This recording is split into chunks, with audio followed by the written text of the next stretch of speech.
De volta às movimentações eleitorais, o PMB, Partido da Mulher Brasileira, lançou neste domingo o ex-ministro da Educação, Abraham Weintraub, como candidato a deputado federal por São Paulo. A princípio, Weintraub seria candidato ao governo do estado. Os detalhes agora na reportagem de Vitor Moraes. Neste domingo aconteceu a convenção estadual do PMB, o Partido da Mulher Brasileira, que anunciou em primeira mão as candidaturas de Abraham Weintraub, ex-ministro da Educação, e o irmão dele, Arthur Weintraub, que vão sair para deputado federal pelo partido, pelo PMB. Isso, né? Nós dois vamos para deputado federal. Eu para candidato a deputado federal, meu irmão também. O PMB vai lançar 95 nomes para deputado estadual e 80 nomes para deputado federal. O evento foi aberto ao público e também contou com a presença do presidente nacional do partido, Suede Aidar, e do presidente do Diretório Estadual de São Paulo, Laércio Benco. Cristina Grêmio conosco também. Bem-vinda, Cris. Boa semana pra gente, hein? Qual é esse partido, o PMB, o Partido da Mulher Brasileira, a importância que ele deve ter? E os irmãos Weintraub já fazem bastante parte da história há bastante tempo, né? O que dizer sobre eles nesse ano eleitoral? Bom dia, Adriana, Tiago, Mota, Amanda também, que está por aí, nossa audiência. Desculpe não ter participado aqui da primeira rodada, deu problema técnico aí na conexão.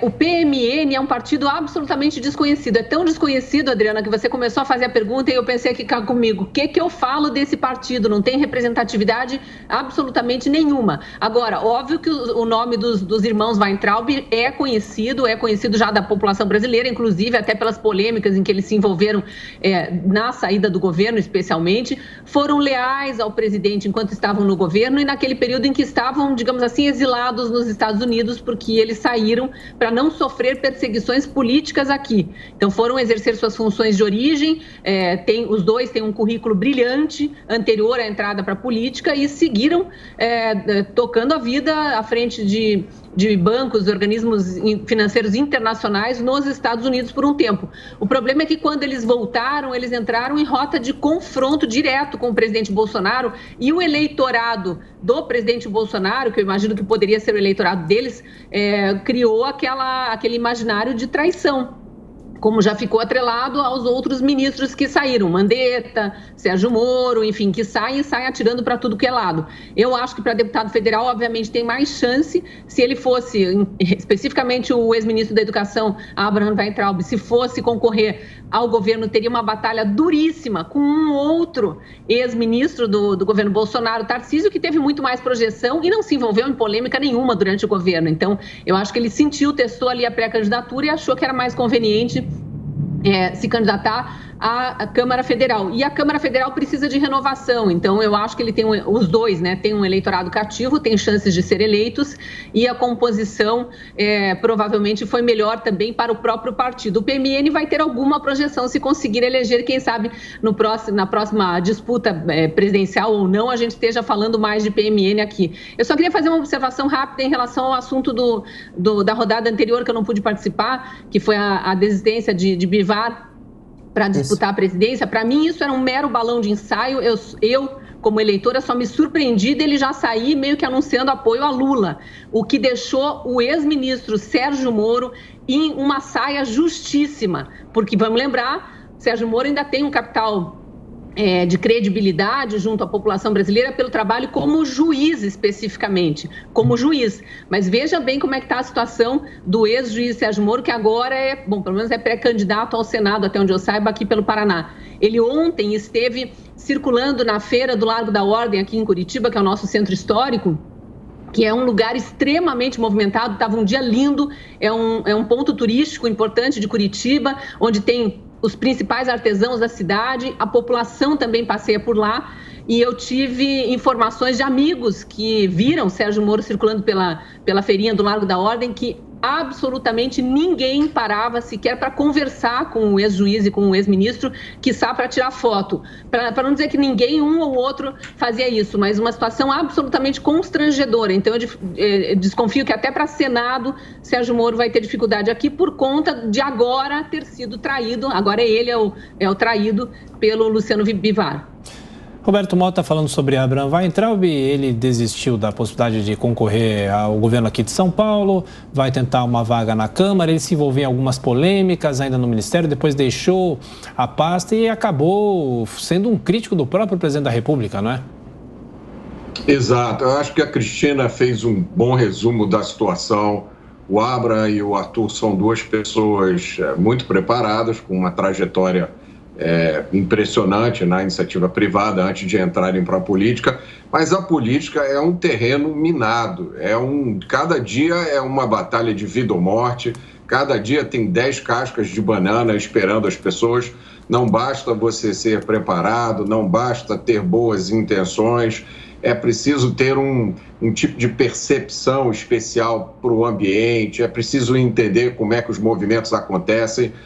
O Sérgio Moro é uma outra prova de que, né, a pessoa pode ter uma trajetória brilhante num outro mundo qualquer, mas quando entra para a política, se ela não aprender rápido, né, ainda mais hoje em dia com as redes sociais, com a internet, o fluxo de comunicação é muito rápido. Então, se a pessoa não entender o que está acontecendo, não tiver, eu acho isso muito importante, né, não tiver um conjunto de valores consolidado, né, uma visão do mundo firme e entrar numa trajetória disposta a correr riscos, claro, mas tem que ter esse cuidado. E a política não é para qualquer um. Eu acho que a decisão de ir para deputado federal é uma decisão muito menos arriscada. Tudo indica que eles serão eleitos com uma boa votação, porque na candidatura majoritária, quando você é candidato a Senado, a prefeito, governador ou presidente, é preciso você ter o famoso arco de alianças, né?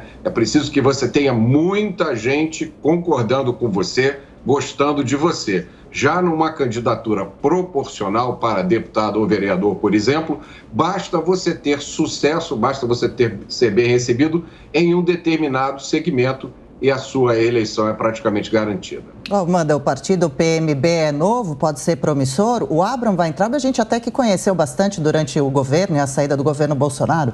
E o irmão dele protagonizou também cenas na CPI da Covid, o Arthur?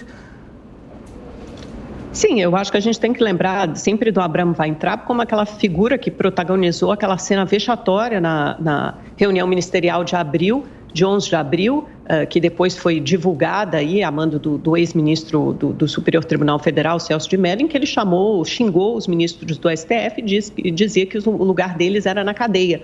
Depois disso, tiveram que dar uma espécie de saída honrosa, e foi uma saída bastante proveitosa do ponto de vista financeiro para Abraham Weintraub. Ele foi despachado para o Banco Mundial, passou uma temporada em Washington, ganhando um módico salário de mais de R$100 mil por mês, né, porque ganhava em dólar, então o equivalente em reais correspondia a muitas vezes o que ele ganhava como ministro de Estado, cerca de R$30 mil, passou um tempo em Washington, depois voltou, ensaiou uma candidatura ao governo de São Paulo, provocou um racha na base conservadora raiz, na base raiz do bolsonarismo, também se aproveitou da saída do Ernesto Araújo, do Ministério de Relações Exteriores, também se juntou lá a esse racha da base conservadora raiz, tecendo muitas críticas ao próprio governo Bolsonaro, dizendo que ele havia se distanciado de algumas das promessas que o elegeram em 2018, principalmente nessa pauta internacional e cultural e de educação, que são personificadas por figuras como Weintraub e Ernesto Araújo. E a realidade se impõe, ele sai de uma disputa majoritária, vai para uma disputa proporcional. Aliás, estava até fazendo uma listinha de vários candidatos que têm feito esse movimento de diferentes lados do espectro político. A gente tem o André Janones, que deve anunciar a desistência da sua candidatura para apoiar o Lula, sai candidato provavelmente a deputado federal por Minas Gerais. Ele já teve a terceira maior votação em 2018, hoje com mais de 2 milhões de seguidores nas redes sociais, deve ter uma candidatura fácil e garantida como deputado federal por Minas. Temos o Luciano Bivar, acabamos de conversar, ele vai ter uma candidatura mais difícil, Pernambuco, até porque concorre com outros correligionários do União Brasil, que provavelmente tem mais votos que ele, como Mendonça Filho, Fernando Coelho Filho. Tem o próprio Mandetta, que já havia abandonado, só flertou ali com a possibilidade de uma candidatura presidencial, nunca foi para frente, assim como Rodrigo Pacheco, presidente do Senado, continua senador, vai tentar a reeleição.